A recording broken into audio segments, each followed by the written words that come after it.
All right, good evening, everybody. And we are back to, this is episode 3 now of doing this painting in gouache of a sea turtle.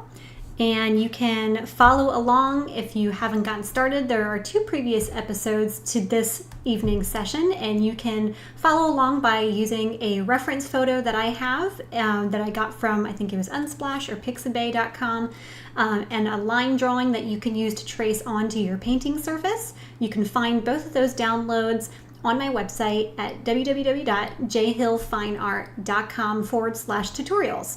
So tonight we are going to continue working on the bottom of his neck and on the top of his chest here, and then we're going to kind of continue on with his flippers and the shell. So let's go ahead and get started. If you have questions, feel free to either leave them in the chat, or if you are not in the live stream, you can leave them in the comments after the video is over. So I'm using a couple different types of paint. In the last couple sessions, I've talked about the paint that I'm using, which is gouache. It is an opaque watercolor, and it is a very thick consistency, almost kind of like toothpaste, and you can water it down just like watercolor, but this dries with a very matte finish. So it's a pretty unique type of paint in itself, and it's just a very fun and forgiving paint. It's also water activated, so if you make mistakes, you can pretty much just re-wet it with some water and either blot off what you don't like, or you can just paint over it. It's pretty thick and opaque, so it does the job.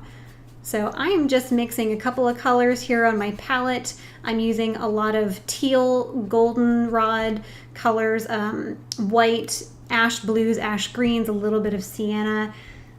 So I've just got quite a few different kinds of colors on my palette, and I'm actually kind of getting them a little bit muddy together just to kind of create new colors. And underneath what I've already got painted as an underpainting was used with acrylic gouache, which is gouache paint itself, but it's got an acrylic polymer in it, so when it dries it does not reactivate with water. So it's great for doing any sort of underpainting. So I'm trying to just get a little bit of that greenish, bluish hue that would be reflecting off of the ocean floor. And I don't want to completely cover my underpainting because I want to use the color or use the underpainting. So I'm kind of trying to do a little bit of more dry brushing. That way I can get both of those layers to sort of work together and create depth. So what I've done to start creating all of this texture, he's got a lot of lines and wrinkles. So what I'm doing is I'm focusing on the gradients underneath that pattern. So if you imagine a way, I'm going to show you what I'm working from. I've got my iPad here. So if you imagine away all these little details, all these little white bumps and lines and the real dark black lines, if you just imagine those away, you'll just end up having sort of his skin color, which is this sort of brownish color. And it goes sort of light towards the reflection of, of the light from the bottom of the seafloor to sort of this darker area as it moves towards the shadow. So what I'm trying to do is get a gradient between those two areas, and that will make it easier for me to then layer the pattern on top of that. So I'm just kind of messing around with my colors, trying to find a lighter value.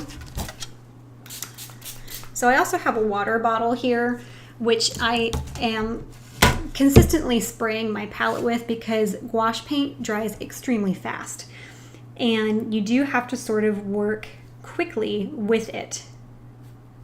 Even though it's water activated, even the more water you add, the more diluted it gets. So I want to keep that opacity, and I like, the thickness of it, so I need to work a little bit quick. But I can always just use that misting bottle to just re-wet the surface of my paints so it doesn't dry out completely. So for the brown, I'm going to mix a little bit of raw umber,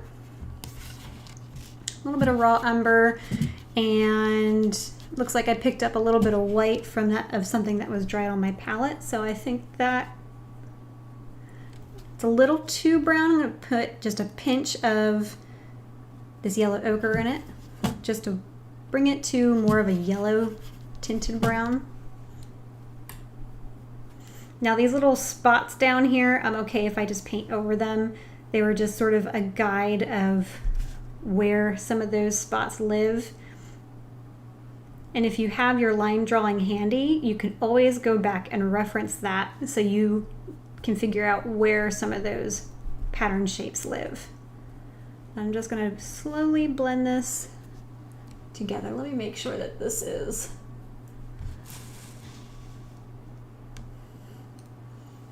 focusing.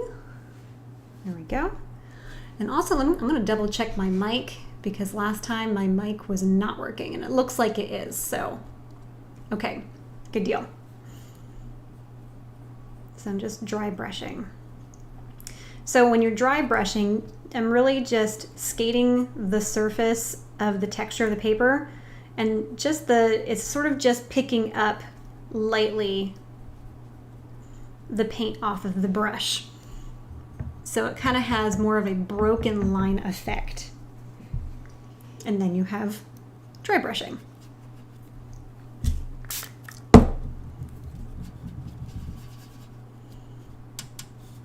And your paint cannot be very wet when you dry brush. Very, very little water. So I'm just going into some of my white.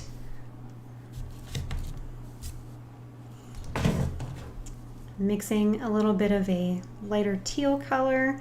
This is way too much water, so if I want to sort of dry brush some of that onto my area to enhance that gradation, I need a lot less water. So what I'm going to do is I'm going to take my towel and I'm just going to rest the bristles and let that towel just soak up all that water.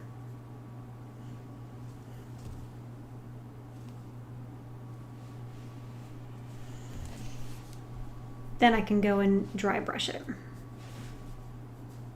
Very easy, not a lot of pressure, just very gently.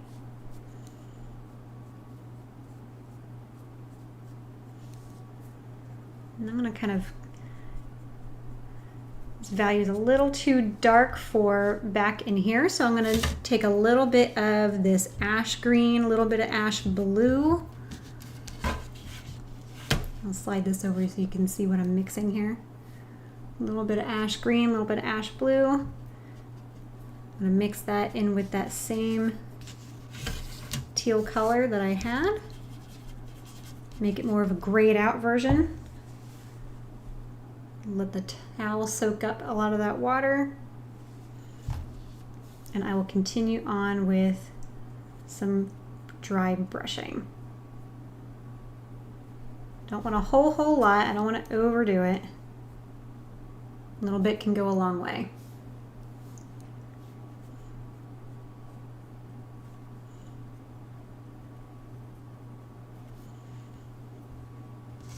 Okay, so I'm happy with how that looks. I think I want to add a little bit of the raw umber to that same mix, just to kind of give it more of a brown tone, to sort of marry the brown underneath to that sort of bluish, grayish.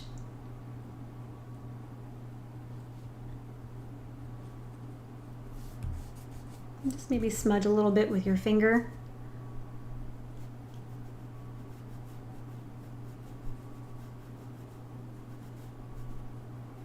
And this is going to sort of start some of that wrinkled texture, that skin texture.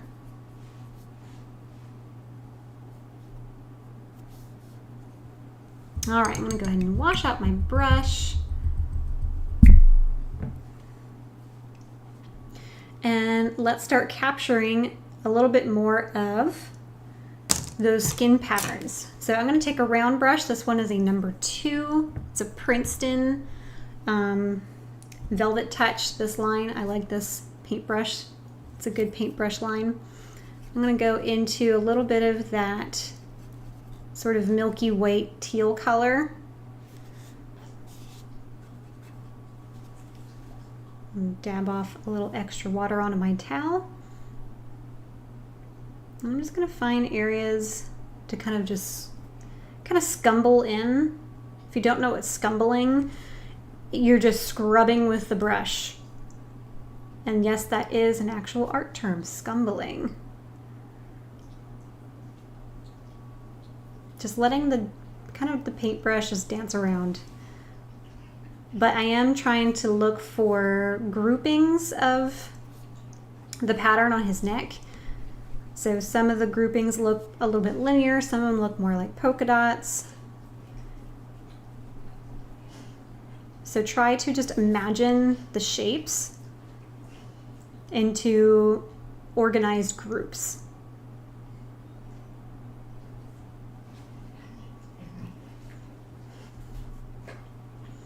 If you hear a bunch of weird noises, my dog is here on the floor. She should be sleeping soon. Oh goodness.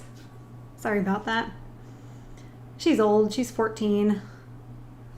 If I kick her out of the room, she just starts barking and she's super annoying. Super annoying.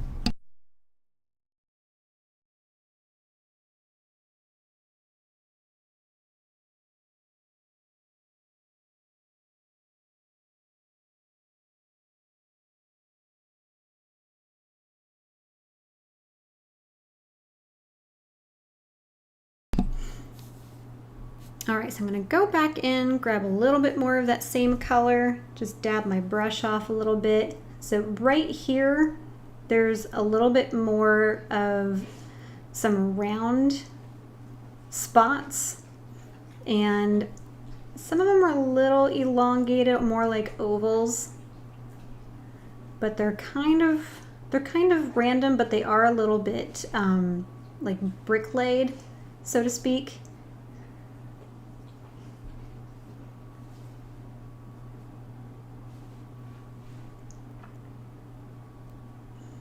So I'm trying to get the ones that jump out the most.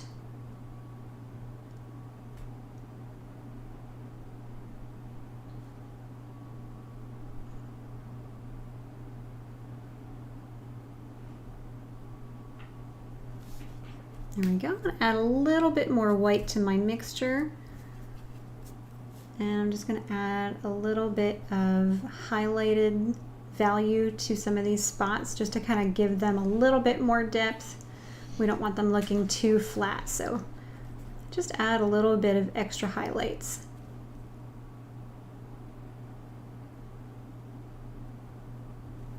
And again, I'm just still kind of scumbling in with that same color.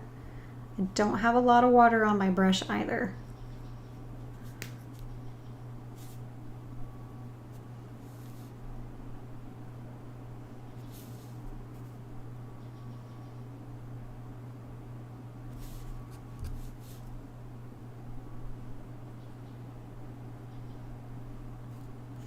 Now we do have a lot of some real deep dark creases, and I can either use a round brush to get in there, or I can use, you know, if I go over this with pen, which I probably will, I can get in there and create a lot of that texture just with some pen and ink.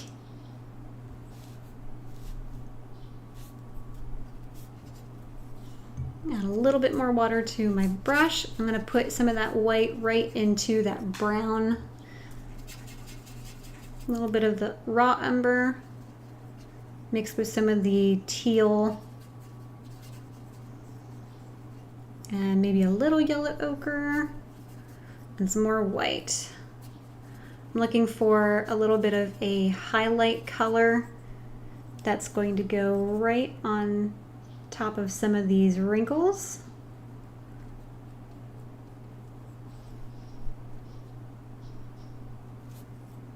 Want a little bit more white, a little bit more of the golden. I keep wanting to say goldenrod. It's not goldenrod, it's yellow ochre. I can't think today. But I want something more on the yellow side because as we're getting into the light source, things are getting a little bit warmer, a little more saturated.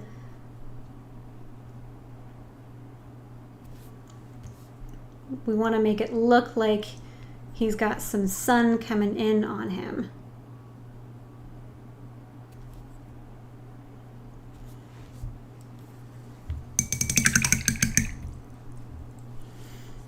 Okay, I am going to go ahead and grab my liner brush. Now this one is a Artist Loft Vienna. This is probably like one of the cheapest brushes you can get. You can get it from Michael's. I'm going to go straight into the raw umber and a little bit of some neutral gray, which is like a really dark gray. Not quite black, but close enough. And I'm going to actually even add a little bit of indigo. And that's just going to create a really nice natural looking black that's not too dark.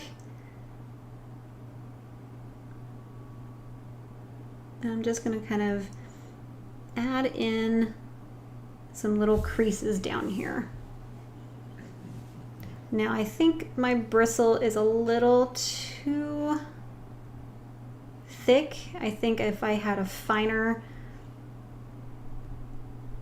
paintbrush, it would be a little bit better, but we'll just have to make do with this one. I don't think I have a smaller one or a finer one, so to speak.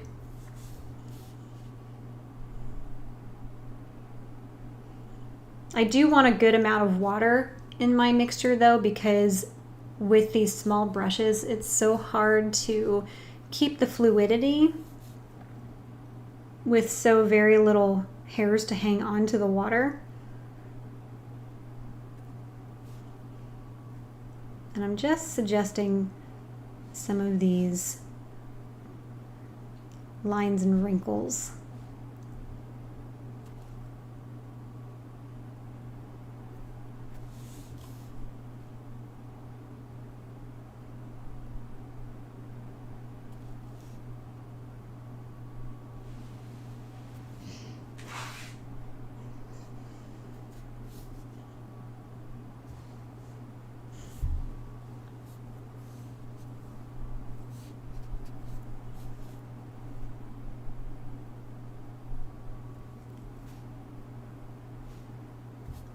Now it's a little too dark, so I'm just going to add a touch of white to my mixture, touch more water.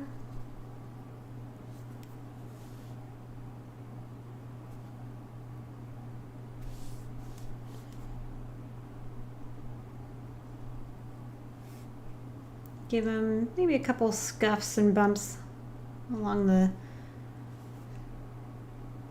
I guess you'd call it a breastplate. Not really sure what that is exactly. Bottom side of his shell.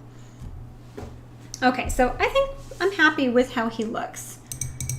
So let's continue on and let's go ahead and start focusing right here. I guess it would be his shoulder. So let's go back to our reference photo here. His shoulder has some yellow tones on the right side, and then it kind of goes a little more to the brown side, and then he's got all these really bright highlights. So we're going to imagine the bright highlights away, and we're going to sort of paint in a yellowish brown gradient going into a darker brown gradient, and then we can go in and paint in some of those highlights. So I'm going to go to my Filbert brush, which this one's a little big. Maybe I'll use this round brush instead, this number 3 round. I think I like that size a little bit better. I want something that is large enough to where I can paint it quickly, but small enough to where I can still control the brush. So I'm taking a little yellow ochre, a little raw umber. We'll do a little touch of some ash blue to gray it out. And I got something in my eye. A little more yellow, a little more white. Okay. So I'm just going to scumble this in. I don't want a solidly painted section because I want to work with that underpainting that I did. Maybe a touch more yellow ochre.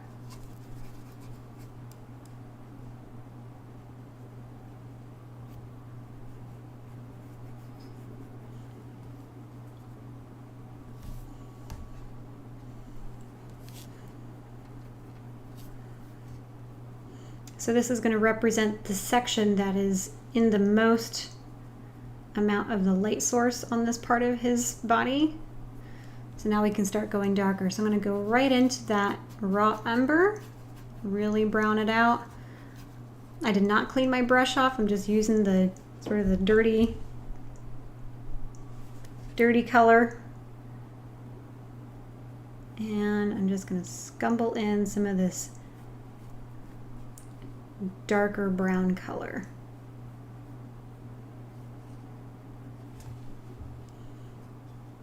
So I'm just following the values. So your reference photo has all the information you need.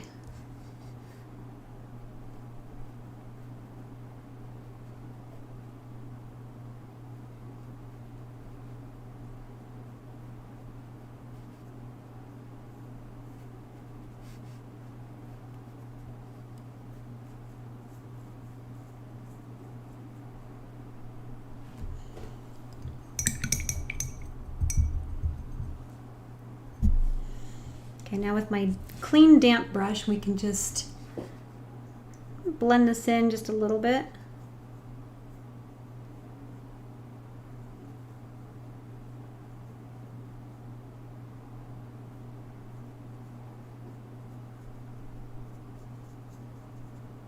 And get a nice textured gradient.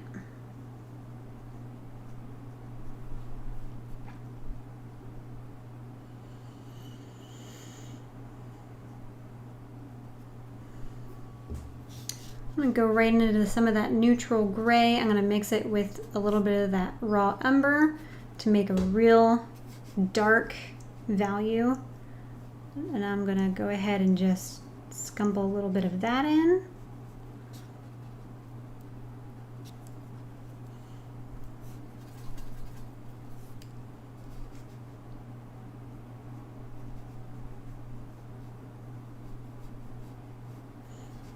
Try to make some little creases happen.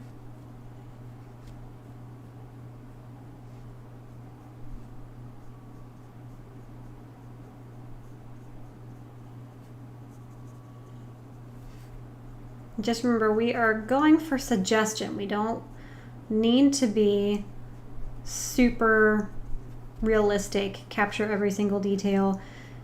He's got a lot of detail, and to do that with this kind of paint would really take a long time, I would think, just because this paint dries so fast, and getting it to blend is really next to impossible because it's a streaky kind of paint. So, you know, just learn to work with it.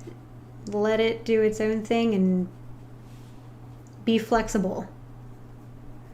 It's meant to kind of look, I don't want to say sloppy, but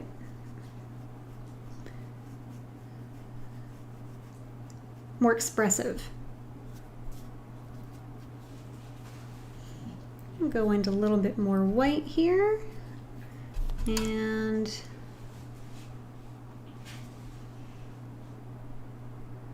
just add some highlights.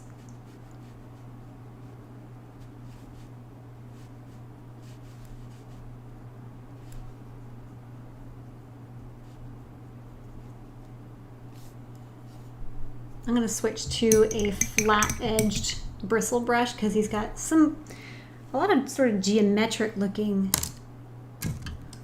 highlights here. So I'm going to use just a small, this one is just a small flat.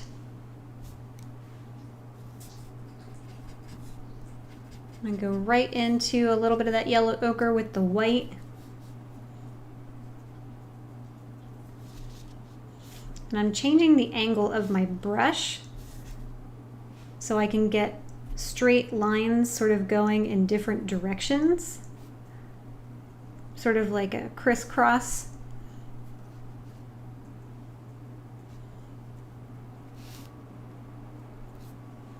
I'm going to go into a darker value. Let's go back into that raw umber. I'm going to do the same thing just to add a little bit of depth.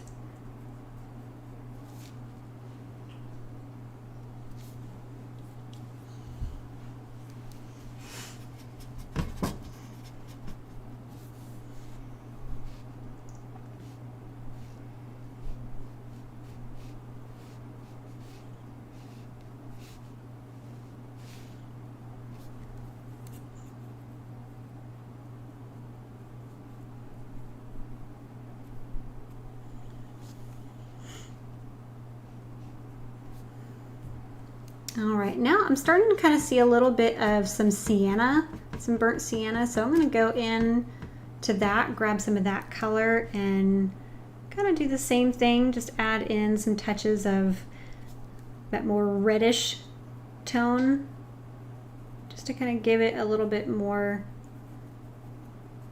color change, a little bit more interest.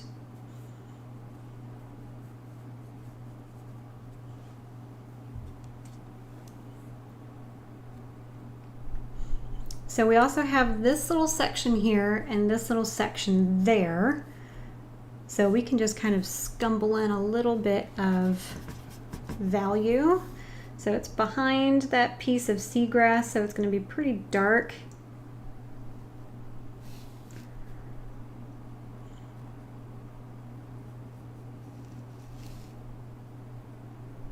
And this is sort of underneath his shell. And we can just kind of fudge that in.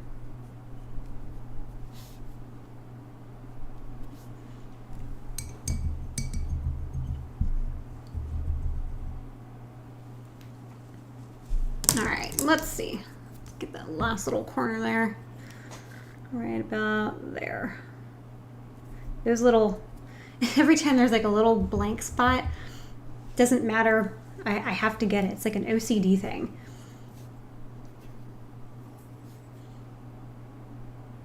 That's one thing that I can't stand is when artists will use the white of the paper and they'll leave it white, they'll leave it blank. It drives me absolutely nuts. There's absolutely nothing wrong with that, but it drives me personally nuts. It's like an OCD thing. I don't know. Don't get it.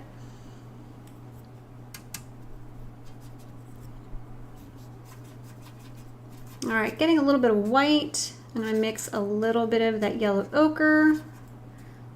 A little bit of the neutral gray, sort of a yellowish, grayish, whitish color.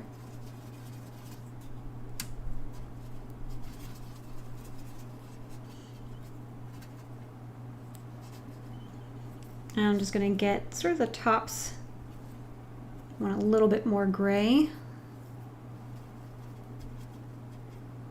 It's not quite in the sunlight, but it's sort of living in the shadow side of his flipper. So we want it to be more of a cooler highlight.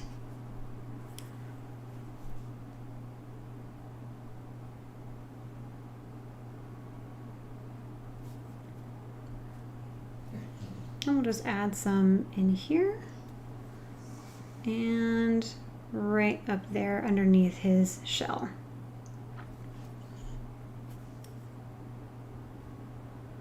Okay, so let's go ahead and continue with this large part of his flipper.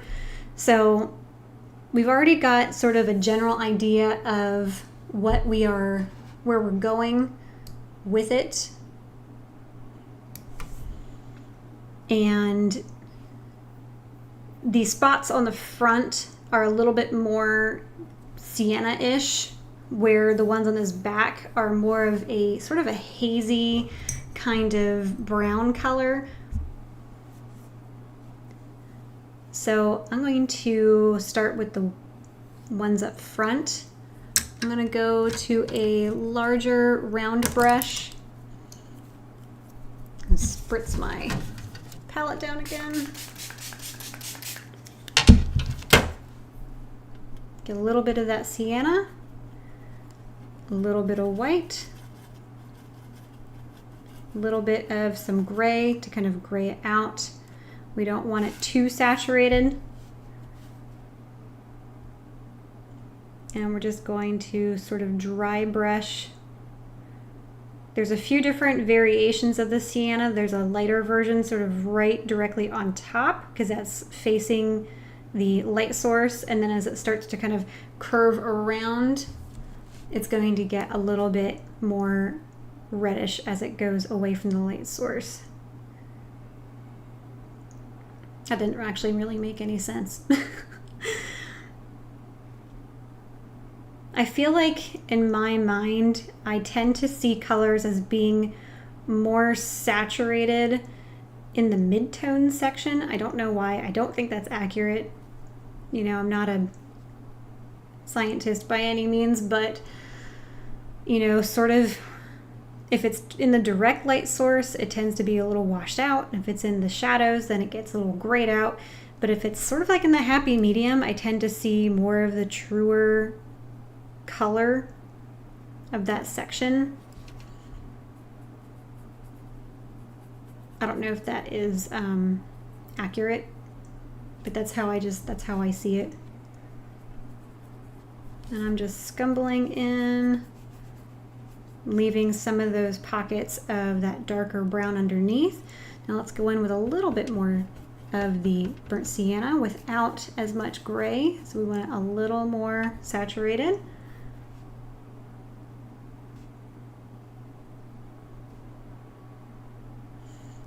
And I'm just sort of scumbling in some more of that color.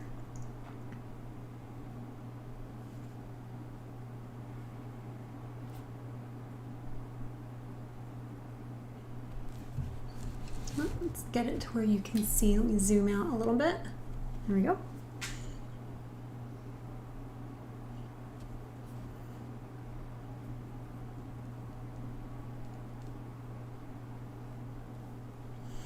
Doesn't look very red on my computer screen, but I'm using a pretty terrible monitor.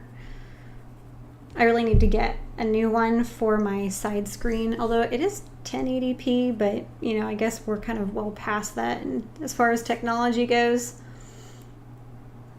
my main one is a lot better. I think it's like 3K. It's sort of an odd, it's like between 2K and 4K, but it's on that side of the room and I can't exactly move it. It's one of those like super widescreen ones. It's a really nice monitor, but I can't move it when I need to sit at this desk for my painting. All right, so I went into a little bit of the dark umber. I want to add some shadows right over here under the grass, because there would be a little bit of a shadow being cast.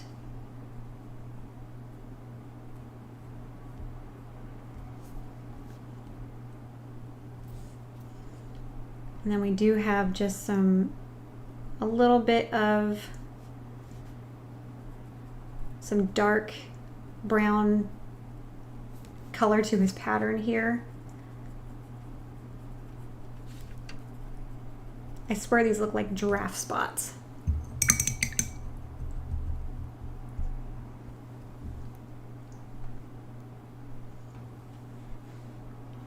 And I think it needs a little highlight too. So let's go into that yellow umber, listen to me, yellow ochre, and a little bit of white.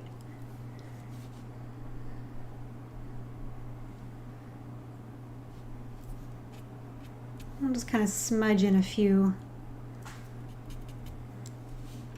areas of some highlight here.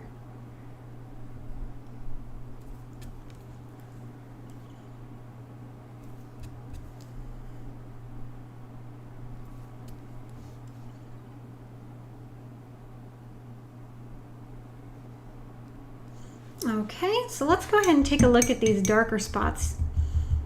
Now on my screen, they are dark, but they almost have like a hazy kind of look to them. So I'm going to take a little bit of the ash blue mixed with white, so it's kind of like a blue gray.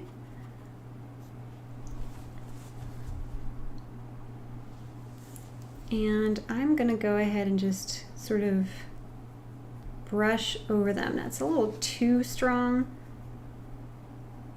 a little too much, so let's knock that down a bit. Let's add a little bit more of the brown.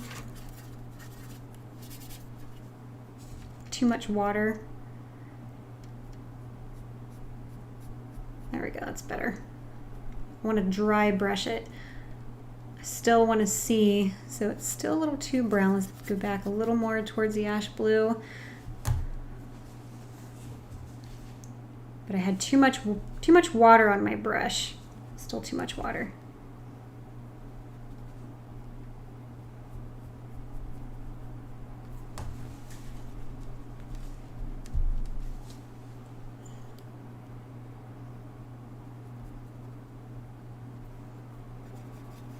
A little bit more ash blue.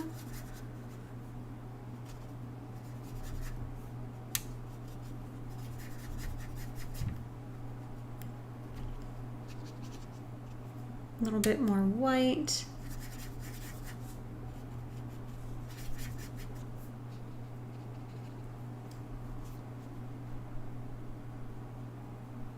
And just very, very gently, just quickly glide those bristles right on top of this brown, just so it picks up the top texture of the tooth of the paper, so it sort of makes a nice broken paint stroke. And pay attention to which spots have more of that hazy look than others.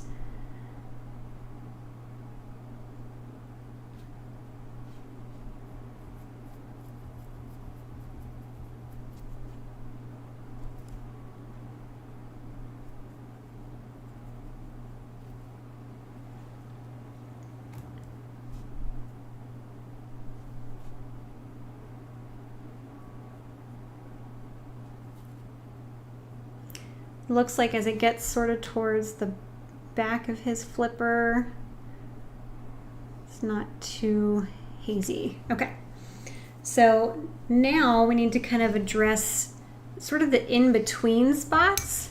I've got it painted sort of like a beige, and it's a lot lighter actually.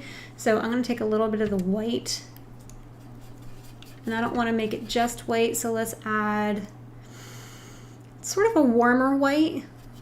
So we'll add a little bit of ochre, maybe a tiny pinch of the sienna.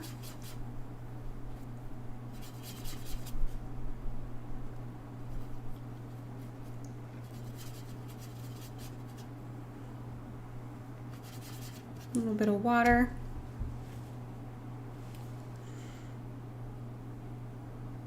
Oop, we almost made the exact same color. Okay, let's go back into the white. Let's try that again. Still not light enough.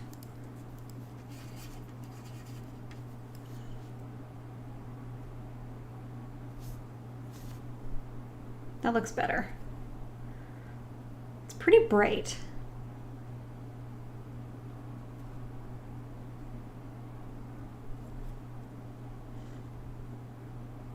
I don't think there's enough darker values in some of these little sections, so I think I'm going to go back over it again with a darker value, maybe some more grays.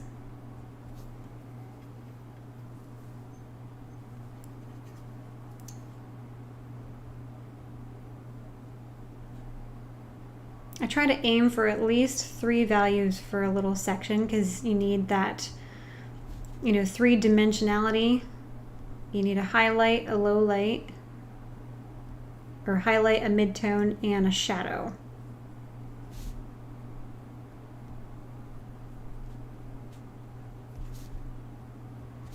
Light, medium, dark. So let's go ahead and make our dark.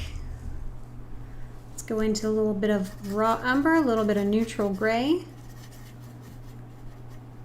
and a little bit of white to kind of make a grayish brown color.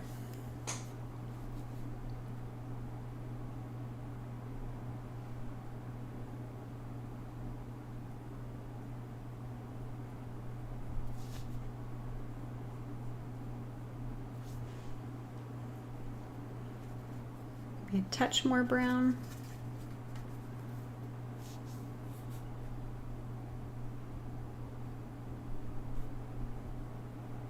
Kind of gives a little texture to his flipper as well. I'm going to scumble in a little extra back here so I can sort of marry the two sections of his shoulder to his flipper. Maybe add a little bit of some more yellow ochre, a little more sienna.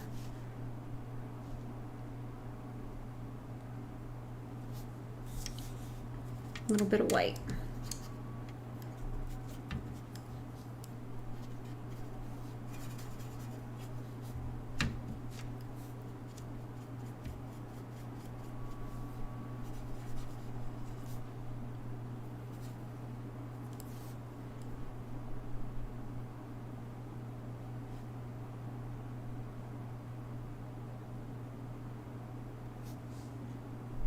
Oh, that kind of looks like it belongs now. Okay, let's go back to that darker value we made. Sort of scumble in some of these little sections here. Just looked a little flat, you know? And even the picture, you know, if you look at the flipper on the picture, it almost kind of looks a little flat as well, but we can just use our creative license and just add things that aren't actually there so we can improve on the picture a little bit. And that's okay. You know, if you see something you don't like, change it. You're the artist.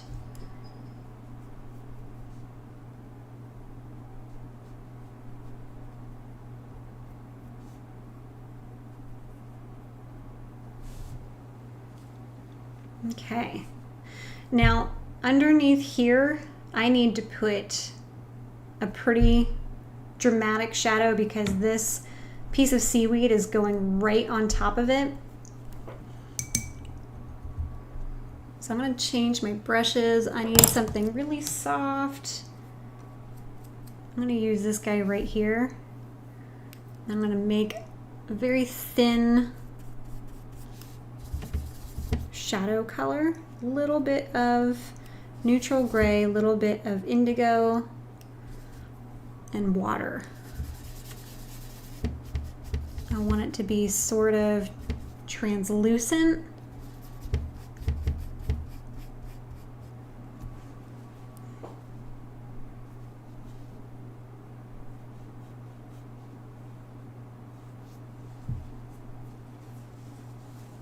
Now, I was a little afraid of that. Couldn't quite get it to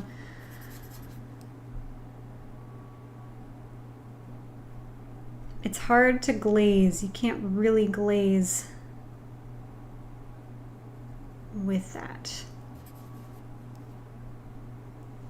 So you might have to kind of fix that a little bit. Don't want to overwork this section and smudge it.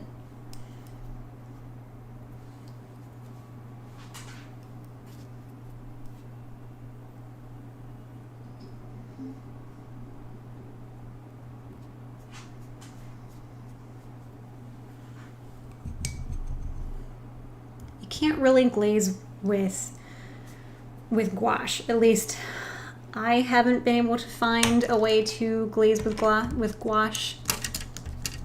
Now, one thing I do want to do is I want to actually lift a little bit out of here so it looks like that shadow is only slightly there, where you can still see some light coming from the other side. So I'm just taking water, reactivating that paint, and lifting it off with my brush.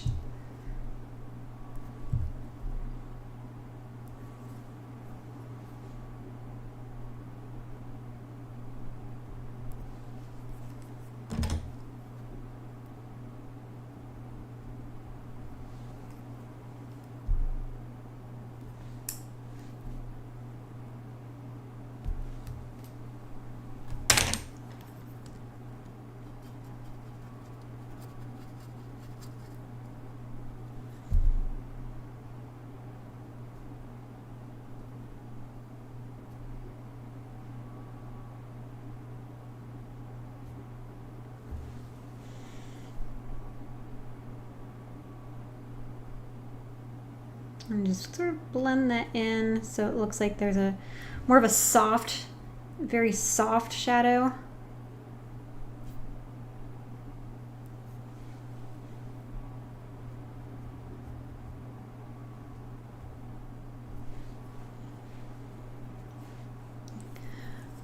Okay. I think that looks okay. All right, let's go ahead and zoom out. Let's see, let's get a good view. Sometimes it helps me to look in the viewfinder of my camera because I can get sort of a backed away view and I can just kind of pinpoint some areas maybe that need some work. I think I kind of want to put some different values kind of scumbled in here. So it looks like there's a little more texture. Looked a little too green. All right, let's go ahead and look at our shell. Let's see here. Okay. So in our reference photo, he's got a lot of burnt sienna colors, some raw umber, a little bit of yellow gold, gold greens. And he's got some, I added a few little barnacles, which I think they're kind of cute. You know, the other day I actually saw a real barnacle. I've never seen one in real life, and they actually had like little pink stripes on the side. It was really kind of adorable.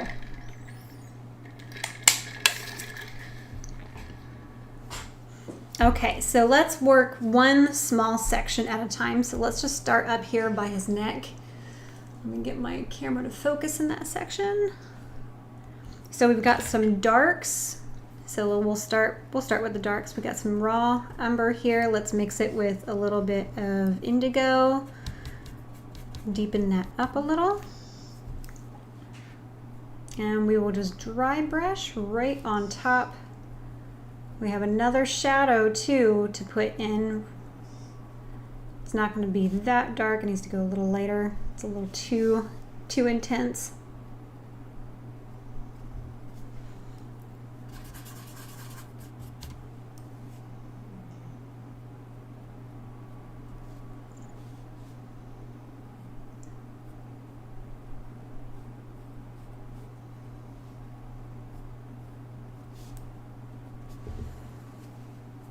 I'm going to add a little bit of fresh sienna.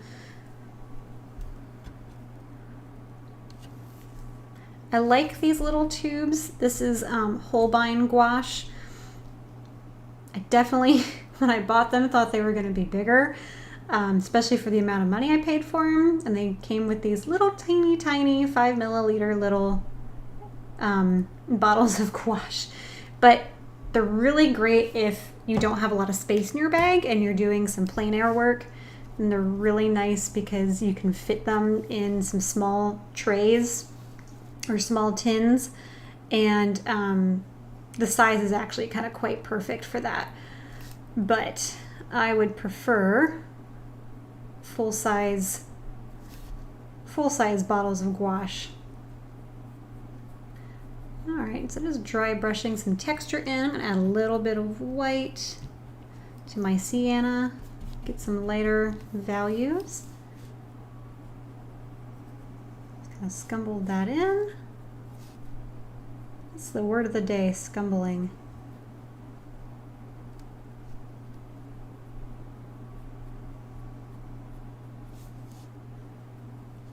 Trying to imagine that shadow right underneath that piece of seaweed. I think we need to kick that shadow just a little bit over. It's sort of in the wrong spot. Let me go back to my dark. I'll just move it up a little bit. There we go.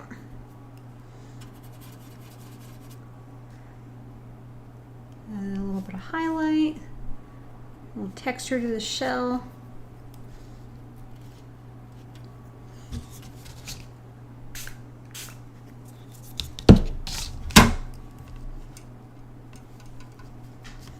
Go back into a little bit of white, little bit of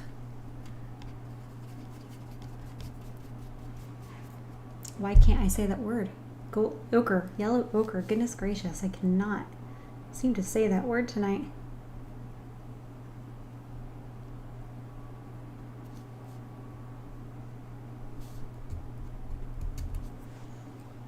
All right, and let's a little bit more yellow ochre.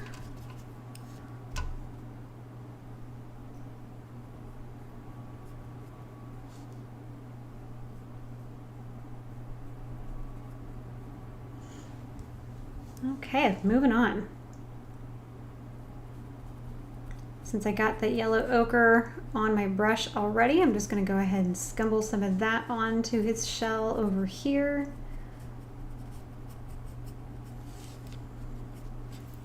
Go into a little sienna mixed with some raw umber. My consistency is still very dry because I'm trying to dry brush. So I'm keeping that paint sort of the consistency of like toothpaste. Very little water.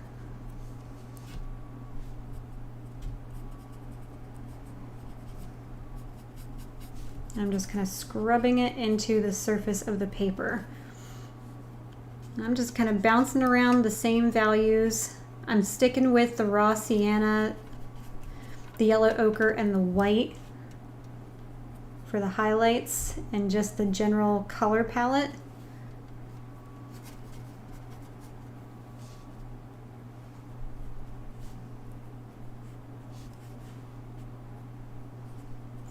He almost kind of looks like he's made of rust, if that makes any sense.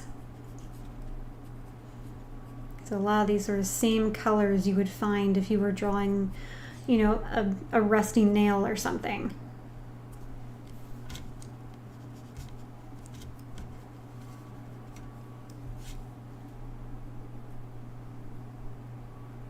But I'm really trying to get a good sense of lights and darks so it looks like he's got bumps, you know, on a shell, so it really looks textured.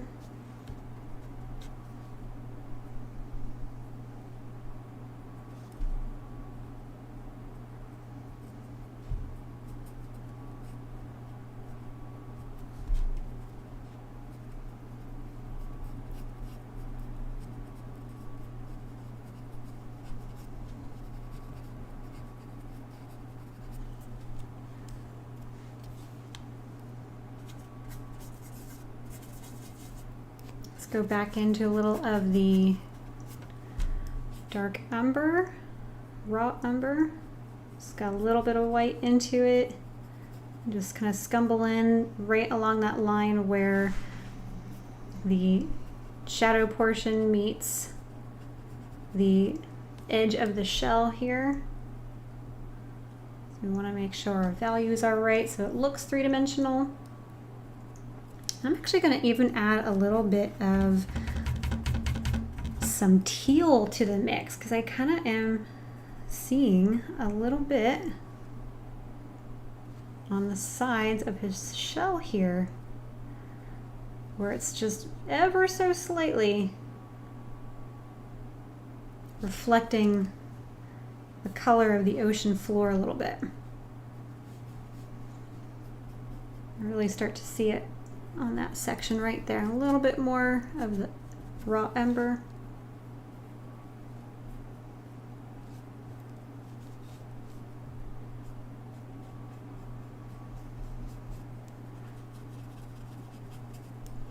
Just kind of scumbling that in.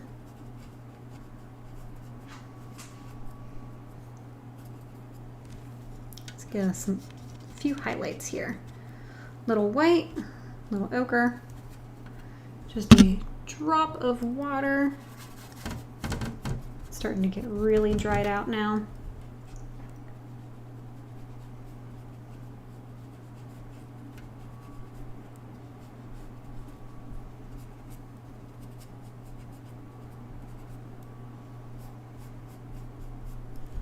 And go back into that sienna, a little bit of white.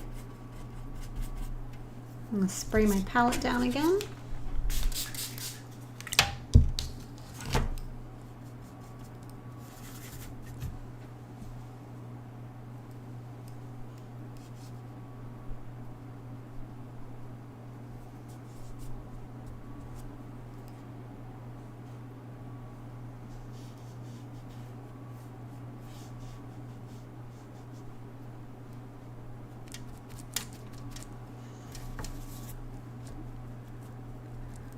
Back into some more white. Try and get some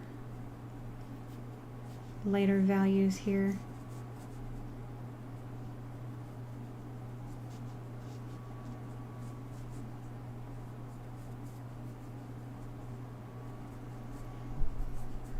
Okay, so let's take a step back here. Let's see where we need to go a little bit darker as far as our composition. I feel like right in here we need to get some real deeper values in general. So I'm going to take a little bit of that neutral gray, which is just about black. I'm going to mix in just a little bit of indigo mixed with our raw ember.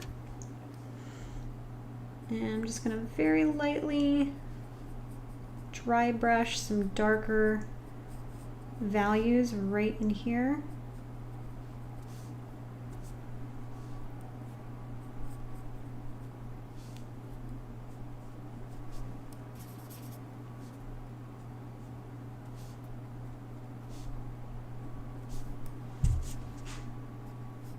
Just really push some of that contrast and kind of make it pop.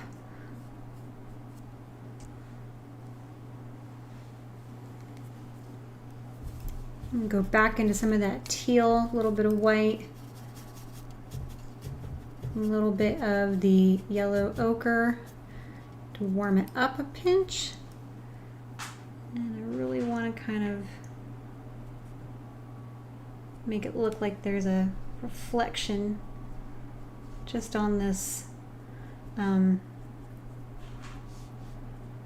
ridge here of his shell.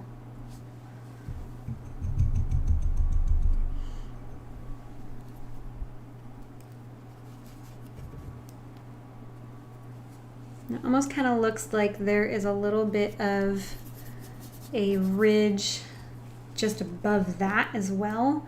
It's a little warmer in color.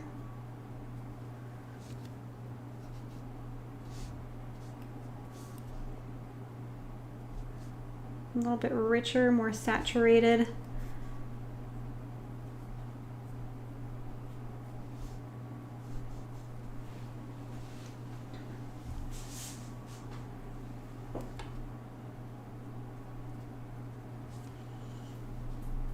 Let's zoom out.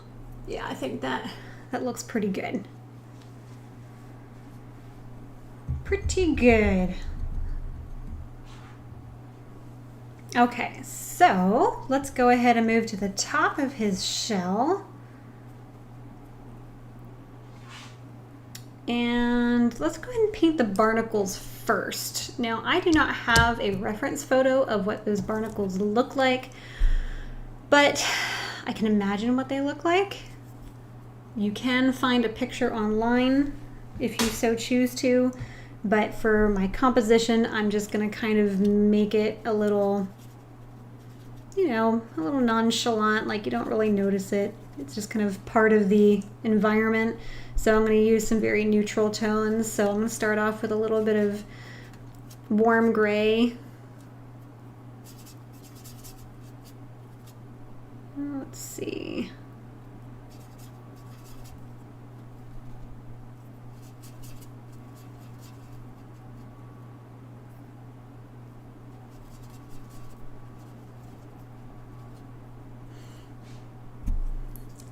So I mixed a little bit of sienna, a little bit of white, a little bit of indigo.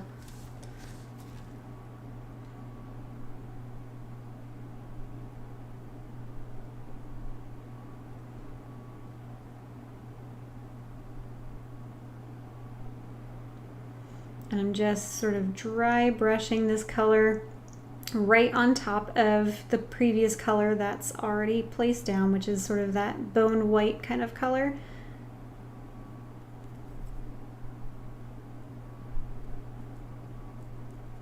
And I'm trying to imagine where the shadows would be. You know, the light source is coming straight down at it.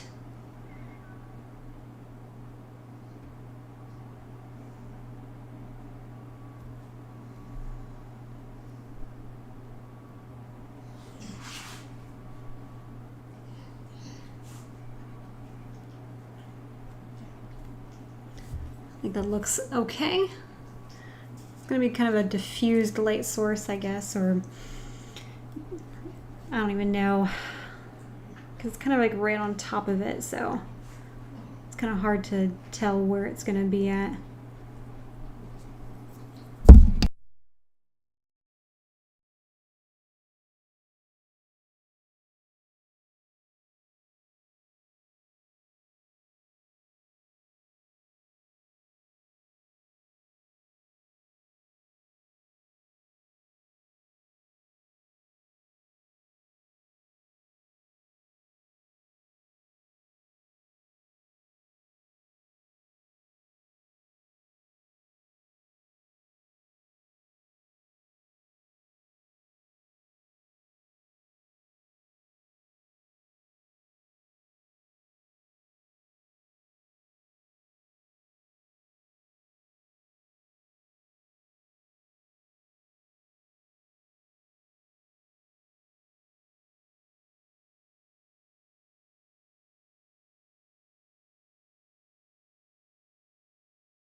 So if you imagine the barnacles sort of as a cone, you know, you kind of have like this one's sort of on the side facing the viewer. So if the light source coming down on top of it, we know that there's going to be some shadows, you know, underneath of it.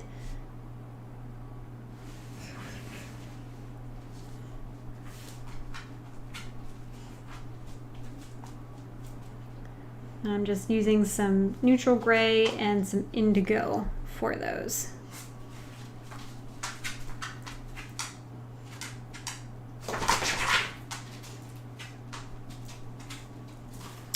Use a little bit more white and a little bit more, just a little bit of ochre to warm up that gray.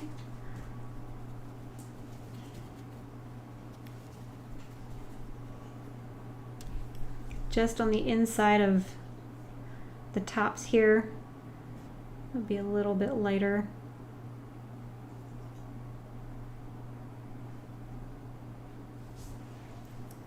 And then a little bit darker as it goes sort of inside, because it's hollow inside. If you haven't ever seen a barnacle before. Use a little bit of the raw umber for the inside shadow. I'll mix that with a little bit of indigo.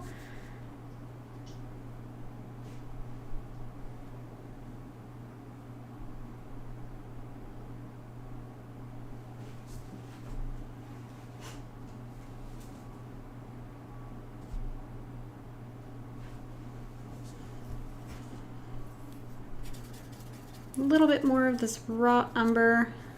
I'm going to make the shadow underneath a little bit more brown because he's got sort of a brown shell. So we'll make the shadow a little bit more brown. Touch more water to make a little bit more of a wash. And then I think they need a little bit of a highlight as well. So we'll just use a little bit of some white for our highlight. And let's see, do I want to add a little bit of ochre? I feel like it wasn't quite bright enough.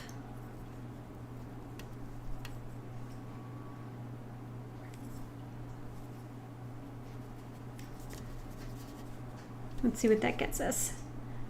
Nope, it's not quite bright enough. So I think what I'm actually gonna do is I'm gonna introduce a new color.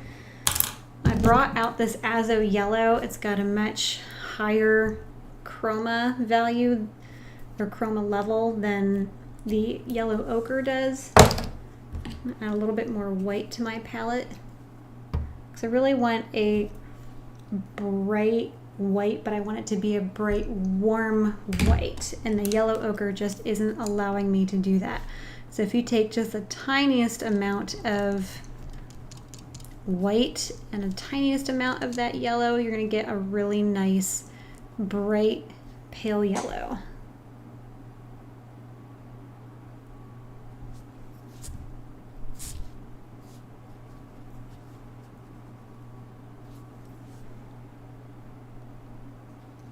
I'm just putting that on the tops, the top ridges of these little barnacles.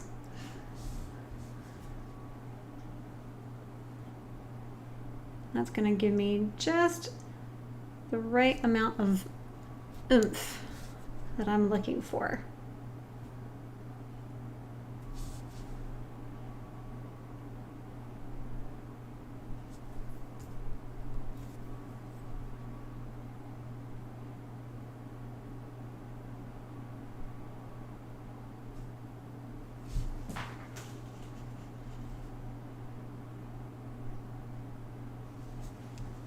There we go.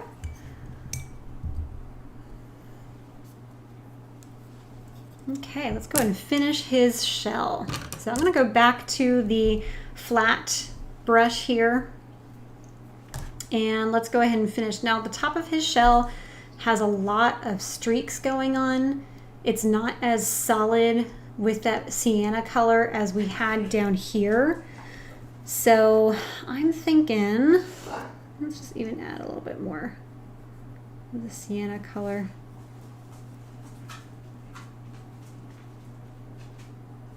I think my dog is getting bored. She's starting to pace.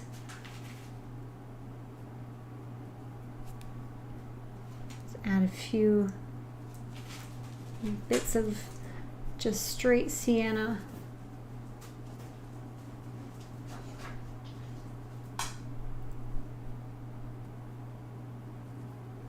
Hey, baby. What? Are you bored? You bored of sitting in here?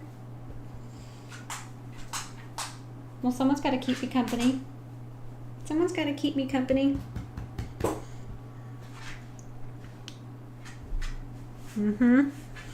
She's my sweet girl, sweet little lab. All right, so let's go into, first of all, let me spritz this palette down again.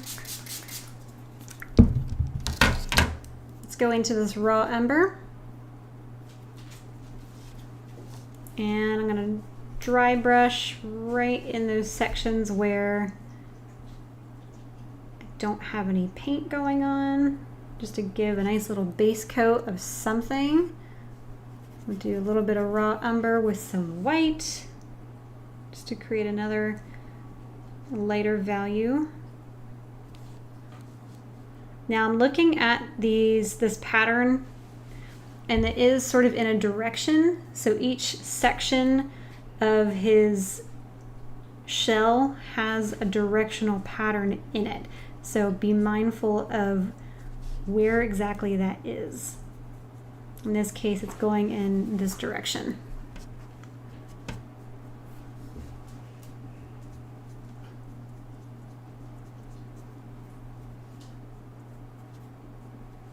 And it's very streaky.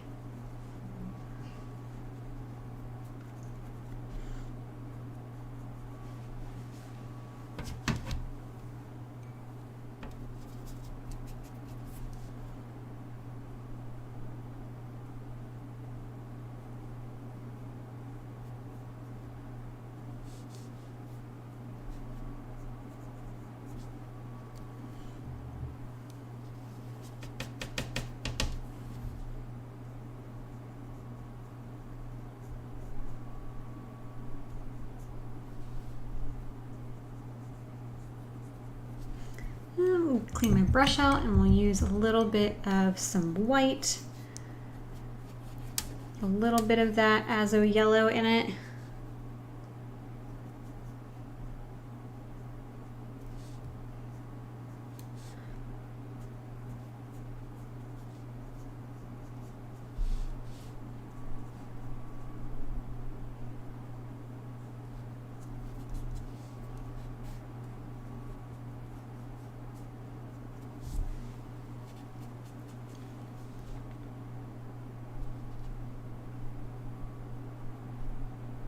There's something a little bit down here. Let's use a little bit of a dark umber for that spot.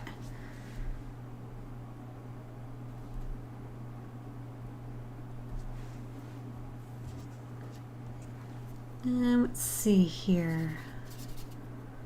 A little bit of dark umber, a little bit of that real dark shadow color. A little bit of, let's get some of that indigo going.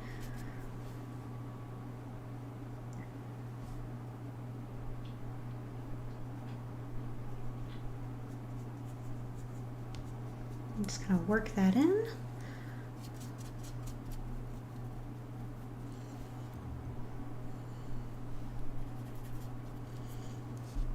So just follow the pattern best you can.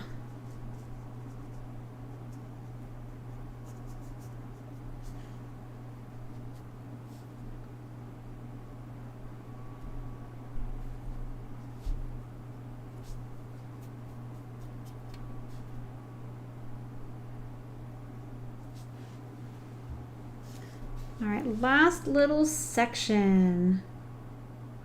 We're getting pretty close to being done on this project. I'm very excited. Still haven't decided what I want to do with the background yet. If you have a suggestion, put that down in the comments. I'll probably do some sort of, you know, like a watercolor wash, perhaps.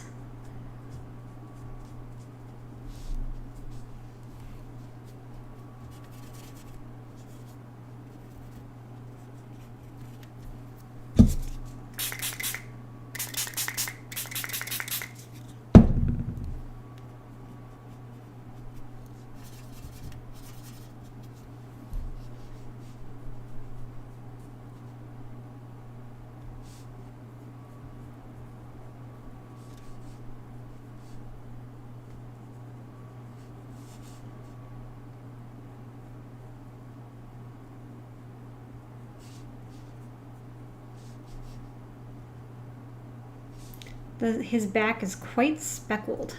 It's got a lot going on. So we'll just kind of lay down a little base coat here. And then we'll go in with some just kind of random lighter grays to give him sort of that streaky look. That very weathered kind of look to him. Let's go in with a little bit of yellow, a little bit of white.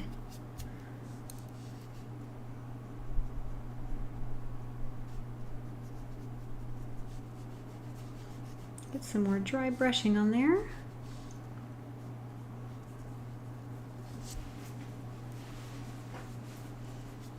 I think he needs a few darker tones.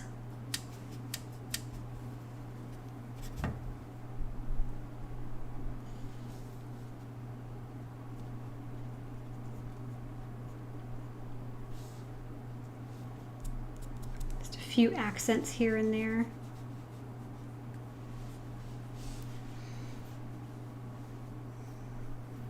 Maybe just a little hint of some shadows.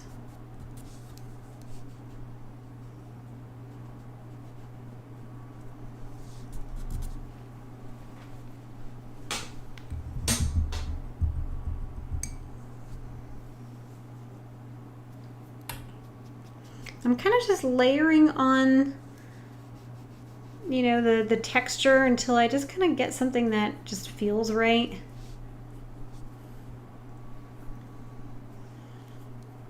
Oh, I just lost my connection. Sorry, my connection just went out.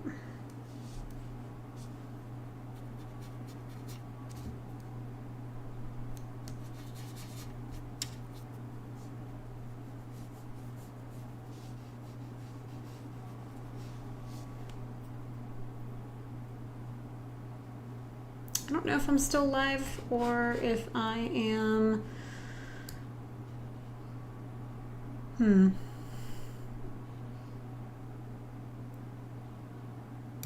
There we go. Sorry, my connection cut out, so I apologize. It's back up now. So I mixed a little bit of some green, you know, some like limey green, just to kind of maybe give him a little bit of like some moss or something, you know, growing on his back. Just something to add a little interest. Okay, so let's talk about the lines in between, and then I think his shell and the turtle himself we can call done. So let's go into a little bit of white. And let's just kind of scumble in some bright white highlights. These like little seams are actually pretty bright, believe it or not.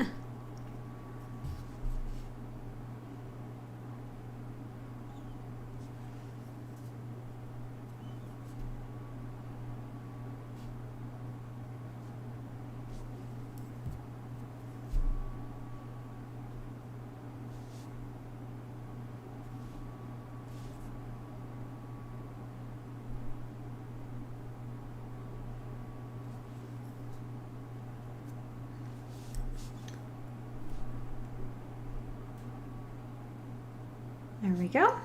And clean those up a little bit. He's even got one right back there.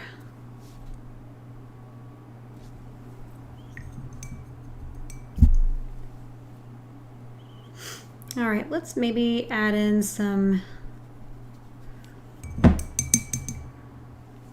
extra darks here. I'm gonna use a different line brush. This one's got some really long bristles. I'm going to use a little bit of neutral gray and a little bit of indigo. And I want to just add a little bit of an outline to just some of the areas where I see where there'll be some stronger shadows.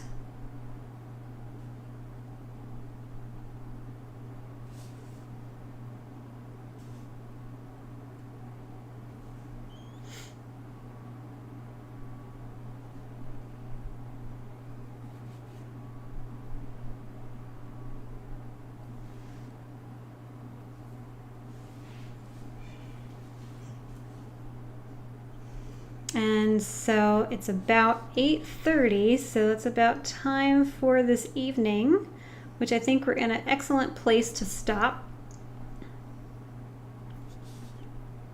And then next time we go live, or I go live, we will go ahead and finish this project. We'll do the seagrass and the bubbles, and then we'll do the background as well. And then it should be done. So I hope you like what we've done so far today. I'll zoom out so you can get a nice big picture. So I think he's looking pretty good so far. We'll definitely do some more finishing touches as we get into the next live stream. And so join me next time. Let's set up a date. I'm thinking I might be able to go live again maybe this Thursday evening. So I don't think I have anything going on. So potentially this coming Thursday, the 19th, we will come back to this and finish it up, hopefully. So anyways, I will catch you later, and I hope you have a good night. Thanks for joining.